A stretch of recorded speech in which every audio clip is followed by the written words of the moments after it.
afternoon to everyone. As it was announced in the morning today, Central Bank of Sri Lanka further reduces the policy interest rates. As Governor mentioned, this is the first review by the Monetary Policy Board, and the Monetary Policy Board arrived at the decision following a careful analysis of the current and expected developments, including low inflation and benign inflation expectations in the economy, enabling the economy to reach its potential growth. So the policy interest rates reduced by 100 basis points. Accordingly, the standing lending facility rate is at 11%, and the standing deposit facility rate is at 10%, and the statutory reserve ratio remained unchanged at 2%. So on the inflation front, we have seen a significant deceleration of inflation. The latest number for last month, September, was below the 5% target level.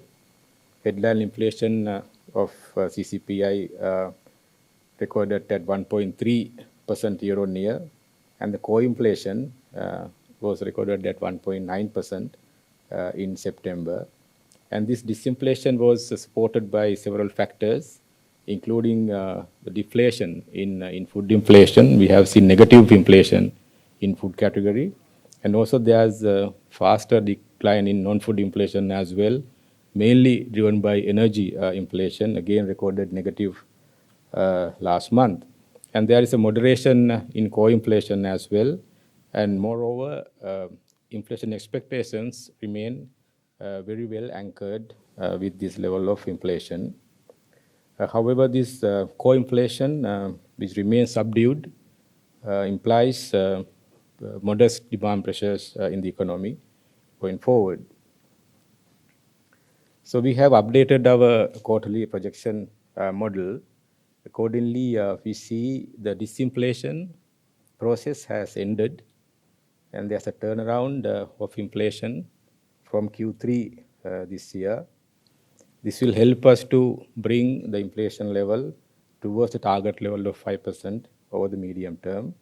But as you can see here, there can be a little a short-lived uptick in inflation if we factor some of the adjustments to the tariffs and some administrative determined prices like fuel and other energy prices, and also some tax measures that the government is planning on certain products, goods. So if we factor those, there can be a transitory rise in inflation, but that won't be sustained over the medium term because of underlying demand pressures remain very much subdued at the moment. So this will all help us to bring inflation towards the 5% target level over the medium term. On the growth front, we see bottoming out of contraction. The quarterly negative contraction numbers have reduced substantially because Q2 this year, the contraction was 3.1% compared to 11.5% in the first quarter. So in the second half, we expect a positive growth year on year, and the growth will continue to remain positive going forward. And this recovery will be supported by several factors, including the broad-based expansion of all major economic sectors and the continued normalization of monetary policy and monetary conditions, and the improvements in the business and investor sentiments overall, also supported by relaxation of import restrictions, which have been done in two phases. So what is remaining to be done is mostly the personal motor vehicle imports, except that all other restrictions have been eased to a large extent. And we will expect some improvements from supply conditions as well.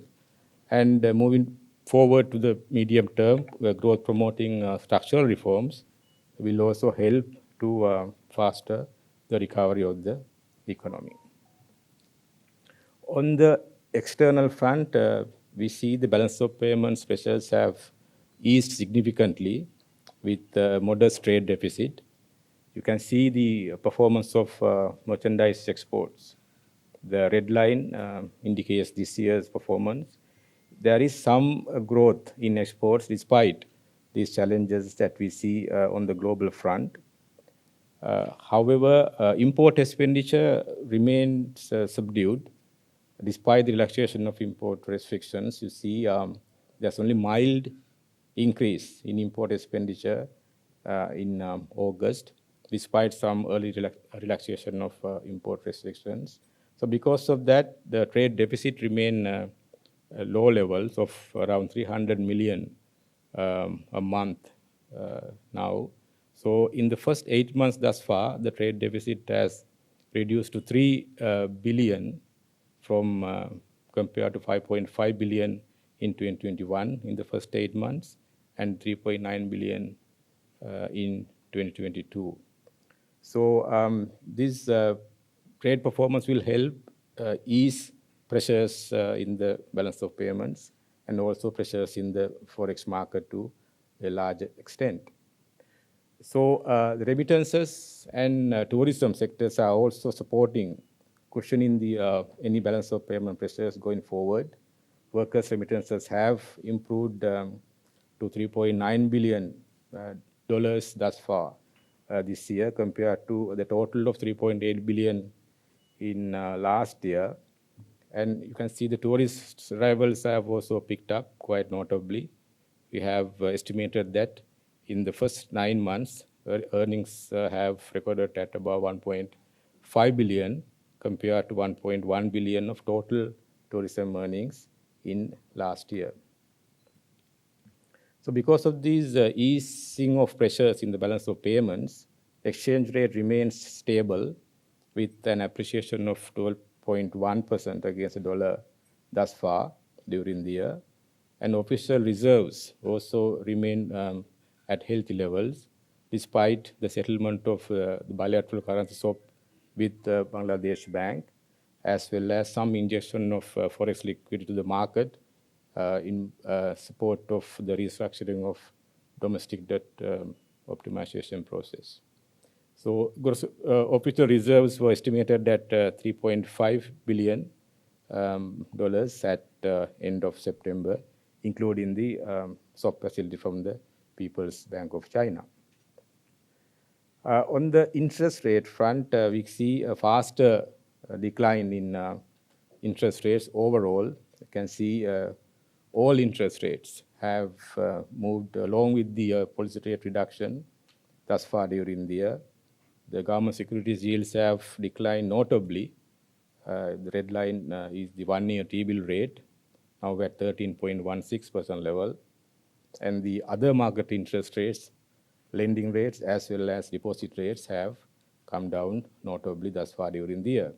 And we have issued some directions to LCBs to reduce lending rates further, and those directions are still in place.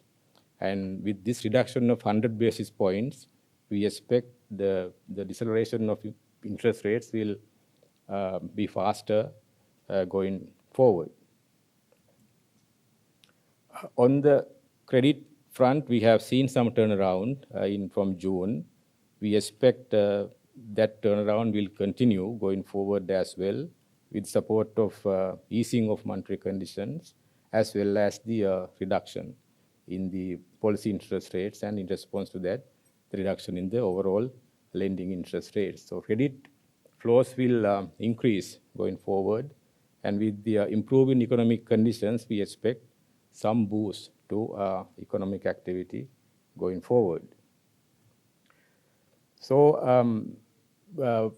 the Monetary Policy Board anticipates that a faster and sizable reduction in overall market lending rates in line with the monetary policy easing measures going forward.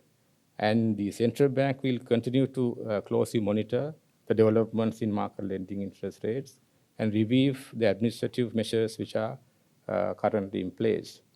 And because of these easing monetary policy measures, and the benefit of the same is expected to be passed on to individuals and businesses swiftly by the financial sector.